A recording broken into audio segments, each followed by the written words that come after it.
The Lallana Top Show is brought to you by Pagar Khata. Download the app now. मालिक, क्या इस बार भी late होगा पगार? पप्पू का, राजू का, छोटू का, सबके पगार का हिसाब करेगा तेरा मालिक मिनटों में।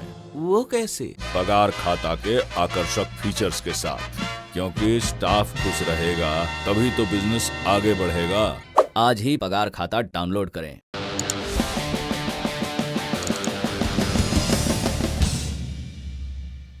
कोलकाता के पूर्व मेयर और बीजेपी नेता सोवन चैटर्जी और उनकी मित्र बैशाखी बनर्जी दोनों ने पार्टी छोड़ दी है। ये कदम उन्होंने तब उठाया जब बीजेपी उम्मीदवारों की सूची में अपना नाम नहीं पाया। 14 मार्च यानी कि बीते रविवार को बीजेपी ने तीसरे और चौथे चरण के चुनाव के लिए 63 उम्मीदवारों की सूची जारी की। सोवन चैटर्जी बेहाला पूर्वी सीट से बीजेपी के टिकट पर चुनाव लड़ना चाहते थे। उन्होंने इस सीट से 2011 और 16 दोनों में जीत दर्ज की थी।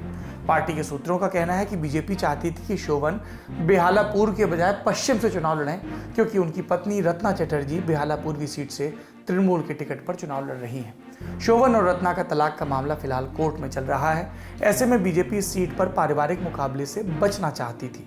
इस वजह से बीजेपी ने बांग्ला फिल्मों में कलाकार पायल सरकार को बेहाला पूर्वी से टिकट दिया। बीजेपी ने एक और दांव खेला।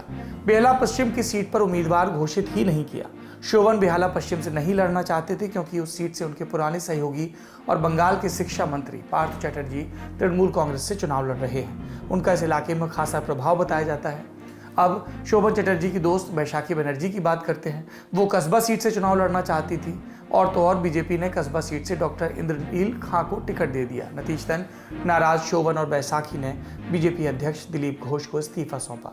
सूत्रों के मुताबिक उन्होंने चिट्ठी में लिखा कि वो बीजेपी में रहकर अपमानित महसूस कर रहे थे। फिर सोशल मीडिया साइट फेसबुक पर भी पोस्ट किया, जिसमें अपनी और सोवन की तस्वीर डाली और कहा कि आप हमेशा मेरे आदर्श रहेंगे। आज का अपमान हमारी आत्मा को नम नहीं कर सकता। हम लड़ेंगे, जीतेंगे, आदि इत्यादि।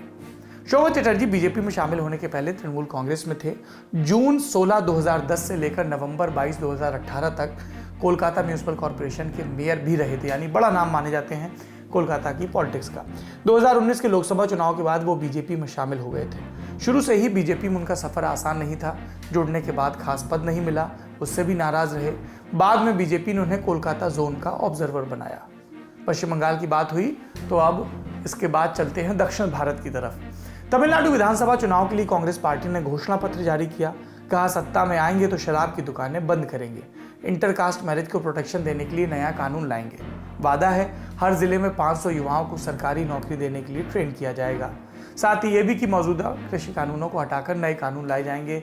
स्वामीनाथन कमेटी के सुझावों को अमल में लाया जाएगा। अब ये तमिलनाडु की सरकार कैसे करेगी केंद्र के कानूनों पर नहीं पता। तमिलनाडु के चुनाव में पूर्व मुख्यमंत्री जयललिता के नाम की भी एंट्री हो गई है। डीएमके के मुखिया एम के स्टालिन ने सीएम के पलानीस्वामी को चैलेंज किया कि वो अपने उस दावे को साबित करें जिसमें उन्होंने जयललिता की मौत के लिए डीएमके को जिम्मेदार ठहराया था। स्टालिन का एग्जैक्ट बयान क्या था? पलानीस्वामी लोगों से झूठ बोल रहे हैं। उन्होंने कहा कि स्टालिन और करुणानिधि के चलते जयललिता की मौत हुई। उन्हें ये दावा अगर वो कर रहे हैं तो केस करें, लीगली इस चुनौती का सामना करूंगा। फिर स्टालिन ने अपनी जीत पर भरोसा जताते हुए कहा कि एआईएडीएम के हर किसी को हवाई जहाज़ और हेलीकॉप्टर देने का भी ऐलान कर सकती है। उन्हें पता है कि वो नहीं जीतने वाले, इसलिए कुछ भी बोल सकते हैं। आपने बंगाल के अपडेट सुने, तमिलनाडु से एक अपडेट सुना। अब चलते हैं केरल की तरफ। कुछ दिन पहले कांग्रेस से इस्तीफा दिया था पीसी चाको ने।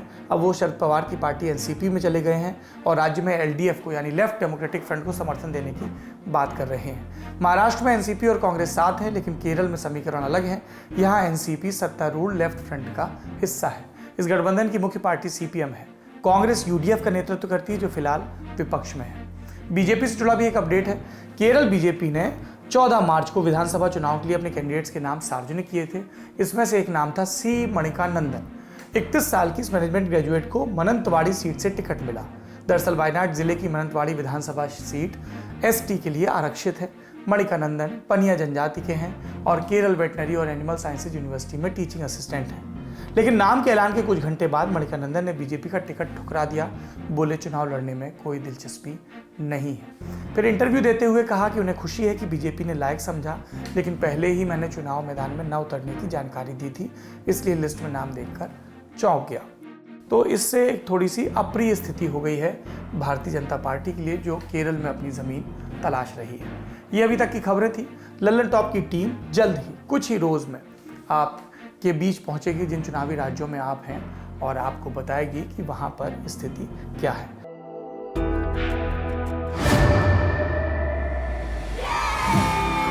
घुटना, कंधा या कमर, चाहे जैसा हो दर्द, डॉक्टर ऑर्थो आपको देता है दर्द से पूरी आजादी, एक भरपूर जिंदगी। ये कोई टेम्परेरी पेन किलर नहीं, आयुर्वेदिक औषधि है।